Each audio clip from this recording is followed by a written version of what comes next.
Assalamu alaikum wa rahmatullahi wa barakatuhu. Welcome to our Dawah.com online Dawah training course series with Abdurraheem Green.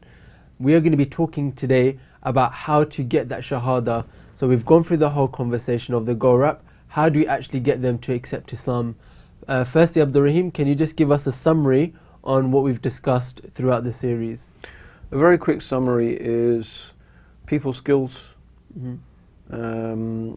bypassing the uncomfortable questions, how to start a Dawah conversation, how can you actually start a conversation with someone, and then some guidelines about how we can actually use the Go-Rap. So Go-Rap stands for talking about God's existence and God's oneness and the revelation and prophethood, and how it's a very logical, rational, systematic way of going through the basic most important things that a Muslim believes in. Not everything, but it's the most important stuff. So that's really what we've covered up until now. And of course, the purpose of this is all to lead towards the Shahadah. Yeah. So how do we get the Shahadah? Well, it's a simple question of saying, does that make sense to you? Everything. One of the nice things to do when you're talking to a person is to constantly get affirmation from them. Yeah. So on each point, obviously you get a balance of getting it right. You don't want to say it every second, but you keep saying, does that make sense? Are you with me? You know, do you agree with that so far? Yeah. Because genuinely, if a person has issues, you want to know about it. Maybe you can clarify them, maybe you can't. But it's good to make sure the person's with you. So hopefully by the time you get to the end, you say, well, this is it. What we're saying is that God has revealed guidance in the form of the Quran. He sent Muhammad, who is his last and final messenger, and that what God wants from us is to accept his oneness, to follow his guidance, and to accept his final messenger. Sure.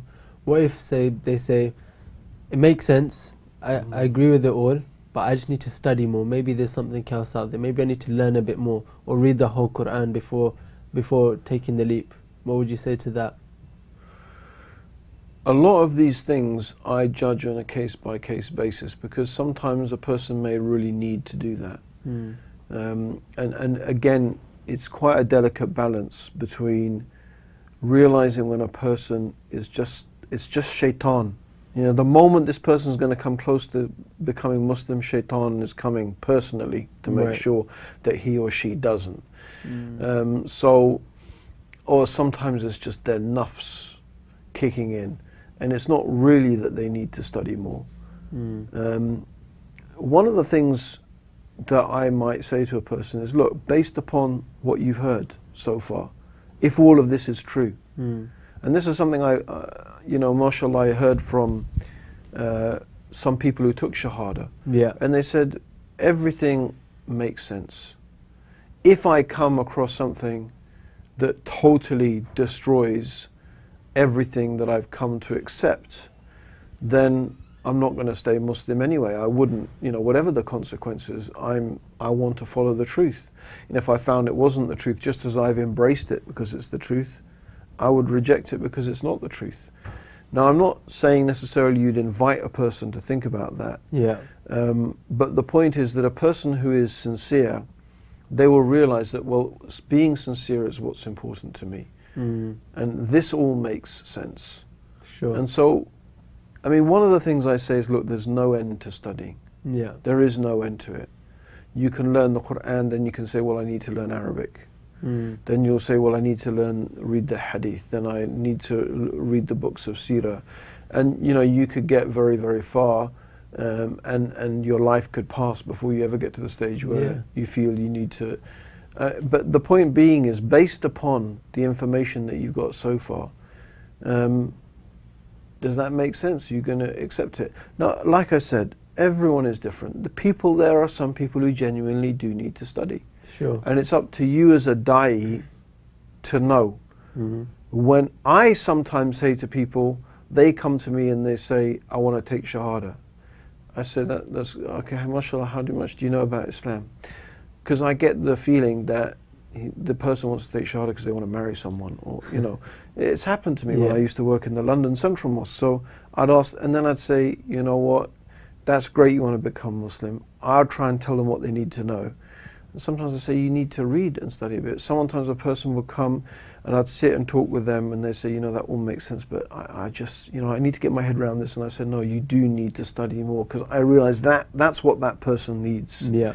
Because people are different in what gives them certainty. Right. And at the end of the day, the Shahada is a testimony. It is, I bear witness that there is nothing worthy of worship except Allah and that Muhammad is his messenger.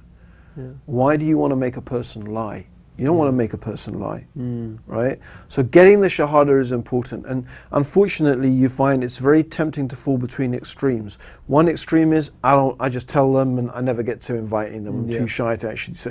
The other extreme is, I'm going to make them say Shahada. They won't leave this place until, I don't care whether they believe it or not. I need to tick another Shahada off on my list. Both of those are wrong. We want people to genuinely become Muslim, because it's clicked with them. Yeah. That's your job.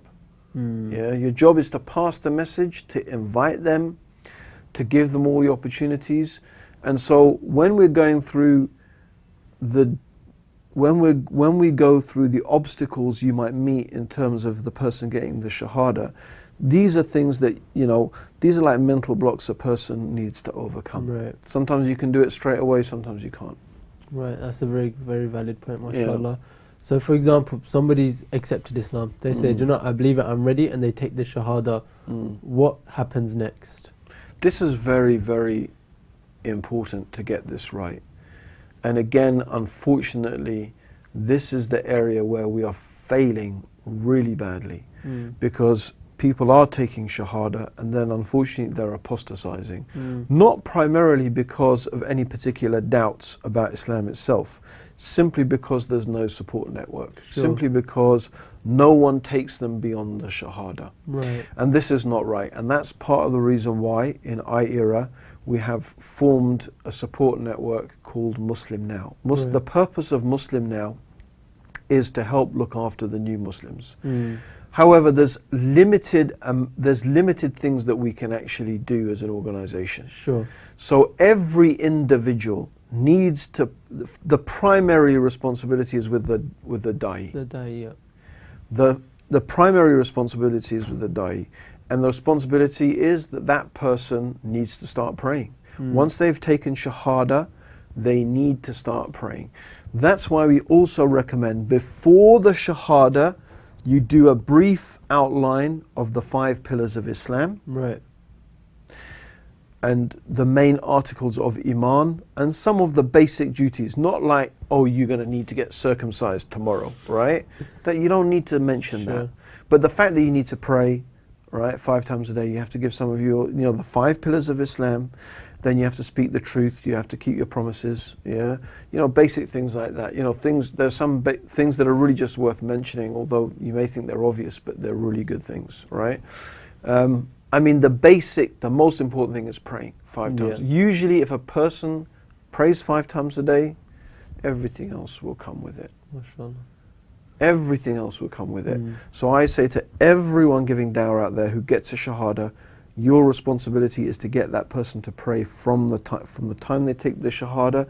You need to make sure, as much as you possibly can, that same day they start praying. If that means you take them to the mosque, you take them home, or wherever it is, you teach them wudu, whatever it is you have to do, you get them to start praying.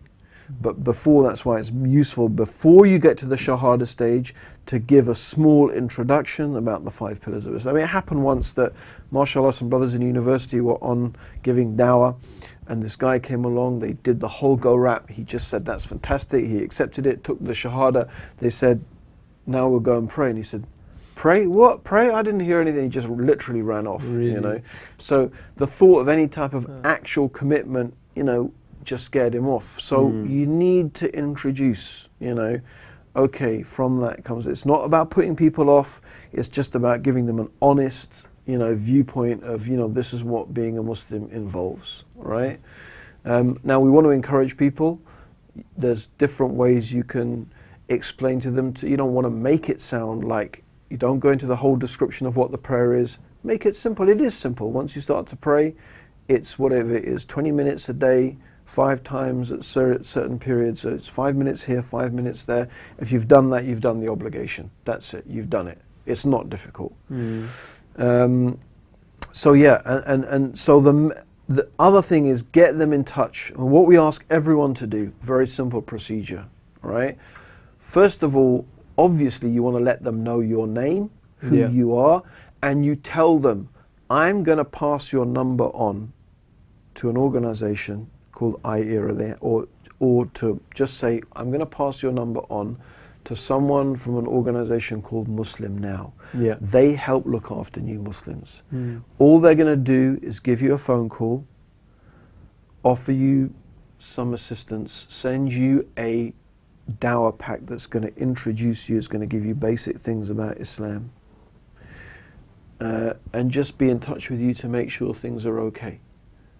Yeah. So you need to tell them, because unfortunately, again, what's happened is that people have got numbers of people have taken Shahadah and passed them on to Muslim Now, and then when Muslim Now phone those people, it's like, who are you? I never heard of you. Where did you get my number from?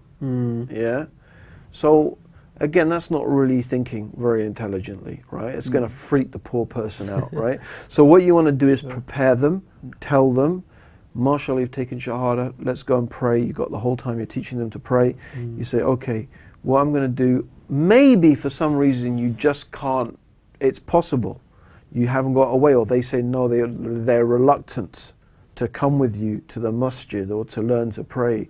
You know, it's again shaitan playing with them. Say, okay, look, at least let me take your number, and I'm going to get someone to get in touch with you. I'm going to get in touch with you and someone else, and all they want to do is send you a pack of books, right? We'll teach you about how to pray, how to this and that, and they'll just ring you every now and then to make sure you're okay. Yeah, you need to tell them about that.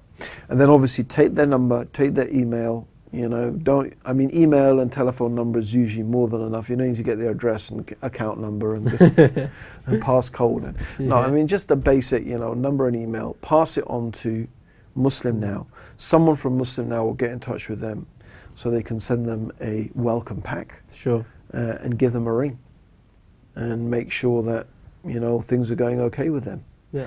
And there are different ways we can try and offer help. It's not unlimited. We have a limited amount of help that we can do. And one of the things that Muslim Now does is they do a retreat for new Muslims. They have different programs running for new Muslims. So, I mean, the whole thing is to plug them into that. Yeah. And that's all. The purpose of that is so when a person takes Shahada, generally what has been found by some other Dawah organizations, mashallah, there's some people have been doing really good work over the years, advised us that the key to keeping people, new Muslims, to keeping them in Islam is giving them knowledge. They don't need to be mollycoddled and wrapped in cotton wool and given everything. And anyway, that's just not good for human beings anyway. But the thing they do need to be given is knowledge. Generally, once you've got the knowledge, you'll stick with it. If you've got the knowledge, you'll stick with it. The danger is when you don't have the knowledge. Sure. You got no foundation. You heard this thing, you became Muslim, then you didn't get the support. So I think that's the key thing. Other people do need more specialist help, and there's other organizations that are trying to cater for that. So yeah, that's it really, inshallah. Okay, Jazakallah khair, Abdurraheem. So there we have it. We've gone through the whole goal wrap and also introduced how we can actually get the Shahada and look after the new Muslims. Jazakallah khair, Abdurraheem, for all your time. And as always, Jazakallah khair for watching. Assalamu alaikum wa rahmatullahi wa barakatuhu.